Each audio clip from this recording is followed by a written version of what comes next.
If I learned two things from my time in the Boy Scouts, it's that the Pinewood Derby is a scam because kids' dads are just making their cars for them, and always be prepared. And let me tell you what, being prepared really helped me out recently when it came to just playing with some new singers, some cool opportunities, and having some songs in the repertoire that some other people might know. So today we're going to go over just a bunch of songs that are single chord loops that never change. So if you're in a position to maybe play with other artists, they're really good ones to know that a lot of other musicians are already going to know, and they don't change. So you don't have to be like, all right, well, you know, this chord progression goes through 4 times, then it switches, and there's a bridge.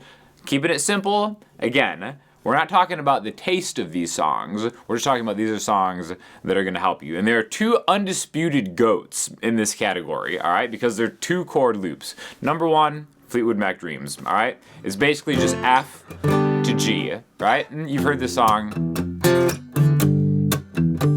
The whole song can be just F to G. You can do a little inflection, like. So again, it's just a 2-chord loop, F to G, over and over and over again. You might want to work on your dynamics a little bit because there is like a verse and chorus lyrical structure. So maybe the verse, just palm mute it. And then the chorus, kind of open it up a little bit. But I cannot tell you how many times I've just been able to step into something with a singer and it's like, oh, do you know Fleetwood Mac Dreams? Of course they do. If they're a girl, they know Fleetwood Mac Dreams. Trust me, it's embedded into their DNA. So something that you want to be able to learn. Just get the tempo down, F to G, that's it. Number 2 in the undisputed GOAT, Tennessee Whiskey. Same thing, 2 chords, a little bit of a different strumming pattern because it's like a waltz, but it's really just A to B minor, B minor to A. Okay, so the easy way to do it would just be like A, 2, 3, A, B minor, B minor, to A. And the cool thing is about a song that's as simple as this, and I'm not saying that in a bad way, it's a great song, but because it's so simple, you can kind of like add your own playing to it. So you can maybe do bar chord versions like A,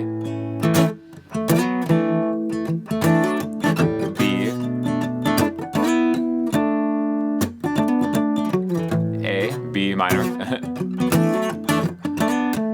back to A, right?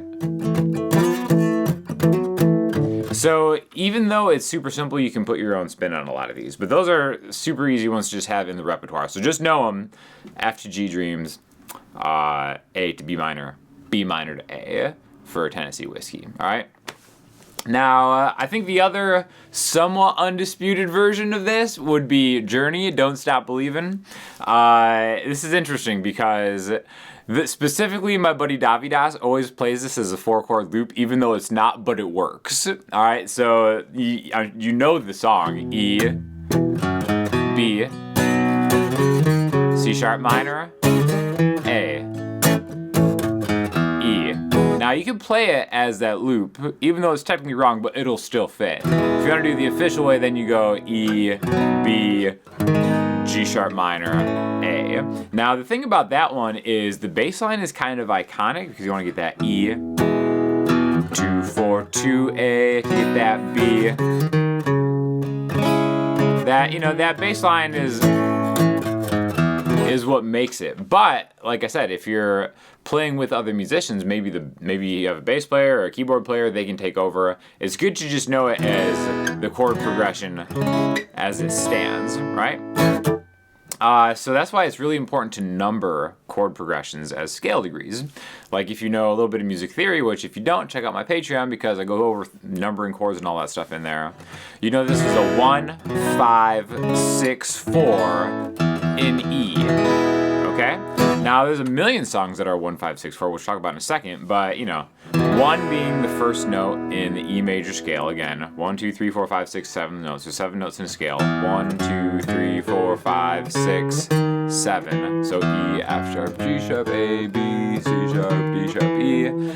Again, it's great to memorize that, but you don't have to. You just think of them as numbers and then they're easily transposable. And that's the other thing that's really important about learning songs and playing with others, okay? So if we wanted to transpose this, you'd be like, all right, well, this is a little too high for a singer.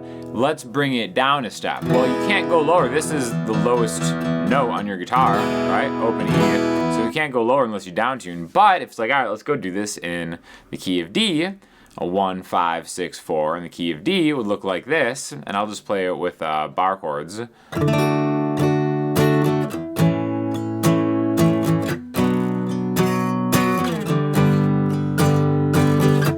So again, it doesn't have the bass line, but you can still play the song and play along with the singer. And then it's a million different songs. For example, another great one to learn would be With or Without You by U2. It's actually in D, so you could just do that same thing. 1 to 5 to 6 to 4. And then when you play with bar chords, then you can really easily transpose it. You want to go even lower. 1 to 5 to 6 to 4. Okay, so that brings us to the key of C. Now, another super iconic one that's a bit of an oldie that everybody knows is Stand By Me, all right? If you do it in C.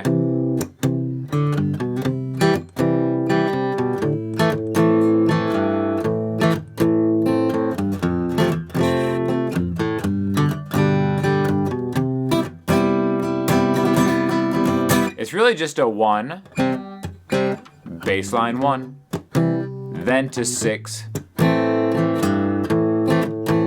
then to 4, then to 5, then back to 1. So again, the bass line I think is important in actually learning the song, but just having it in the repertoire is super important. 1, 6, 4, 5, 1. That's the bare minimum that you need to know. In fact, one of the tips that I would recommend is having all the songs you know in a note on your phone. And this is what helped me out in a really profound way, which actually kind of got me thinking about this. I was at Sweetwater Gear Fest last month, and I had the opportunity to kind of jam with a bunch of musicians. My friend Rubi, who's an incredible singer, beats by JBlack, who's an awesome percussionist, and Casey Cooper, great drummer, and a bass player who I actually didn't get to meet, but he was just there, bass player just rocking it. And I'll actually put the video of that performance on after the rest of this lesson, because we didn't really have anything planned. It was just going to be a jam. And then Ruby is such a good singer, I just gave her my iPhone note of songs that I knew, and was like, hey, just pick something out, right? And it's just a list of songs, and not everybody's gonna have the same taste, but I had enough on there from my years of like performing and gigging and stuff that she's able to pick out a song called Issues, which is really good. And it was so easy to teach the rest of the band the song, because like, all right, it's really just 4, 5, 1, 6. In the key of G, right? And then once you can do that with other musicians, it's so much easier to just kind of improvise stuff on the spot, and you're always going to be prepared like a good boy or girl scout should be, right? So it's also good to have a lot of different things on your list in different genres, okay? Even if you like the song or not, just learn it, because it'll come in handy, I promise you. Even if you're a hipster contrarian like me, I've actually had a lot of really good times playing, pop music that isn't necessarily in my wheelhouse, but just because I knew it. So when you do make the note of songs in your repertoire, maybe even make 2 separate ones. Make ones that you just know by heart without ever having to like look into it, and make another note of stuff that you could probably figure out just by like refreshing yourself. So what I have in my Notes app, and it's just a Notes app, it's nothing special, is it's a list of the songs, it's the name of the song and the artist, and then the chord progression and the original key that it's in, right? So even though you have stuff numbered, sometimes you're working with a singer, they might not know what key they sing it in, but it's like, oh, do you want to do it in the original key or down a few steps? That's why knowing the original key that the song is in is helpful, even if you know the song by heart. Like, oh, I know that U2 is a 1, 5, 6, 4 in the key of D, but it's good to know that originally it's in the key of D. So if you're working with a singer, it'd be like, oh yeah, I can sing along with the original version, or maybe I need it a little lower, maybe I need it a little higher. These are all tips that'll like really actually help you out in the long run. So speaking of me being mad about being a contrarian, everybody should also know the one Radiohead song, the actual Radiohead fans hate, which is Creep, but it's an easy one that is just a 4-chord loop. All right, creep is G to B major, then C. Oh, and here's that twist. Oh, that iconic C minor. So if you were to number these, it'd be like a 1, a major 3 chord, because again, the 3 chord in a key, well, if you're staying in a key, is usually minor, then the 4 chord, and then a minor 4. Okay, so even though that's G, B major, C minor, that's a 1, major 3, 4, minor 4. Okay, so if you're playing with other musicians, usually when you just say 1, 4, 5, that'll default to how the chords are supposed to be made. If it's something that's altered, just say like, oh, minor 4 chord. That just means the 4 chord, but it's as minor. All right. Another great example would be another one I just did recently using the same method. Amy Winehouse, Back to Black. It's just D minor, G minor, B flat, A7. And again, this is another good one because you can kind of put that spin on it. I just did this with my friend Jamie. Check out that video if you're interested. But again, this other one that's like really easy to kind of move around a little bit. And if you cut out the bridge, you can play the whole song just as that. And that's another thing when it comes to just maybe like coming up with stuff on the spot with the singer. If everything is a loop except the bridge, just cut the bridge out. If you're doing it live, most bridges, I think in general, are kind of just there. Like bridges usually kind of suck, am I right? There are very few bridges where I'm like, oh, that bridge really made the song, my favorite part of the song. Usually bridges are there just to kind of like, you know, spread the song out and kind of have it change up. So live, if you're just doing stuff and jamming, skip the bridge and then just get to the chorus and ride it home all the way. Another more modern one that a lot of people appreciate, Harry Styles, As It Was. That's a really easy one. It's D, B minor, E, A.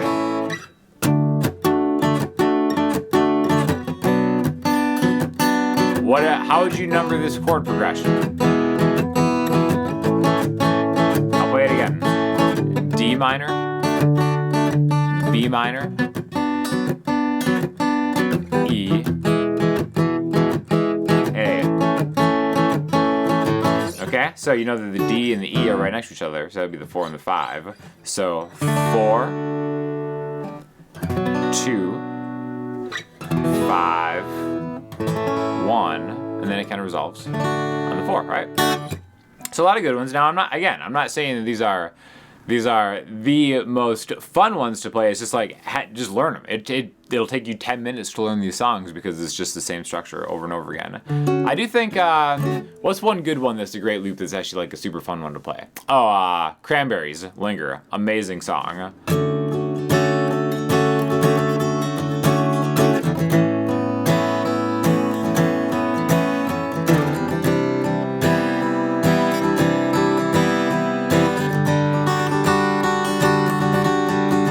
The whole song is just that. It's a D, and I'm playing these as major 7 chords, and they play a lot of them as major 7 chords. But this is interesting. So it's like if you play D major 7,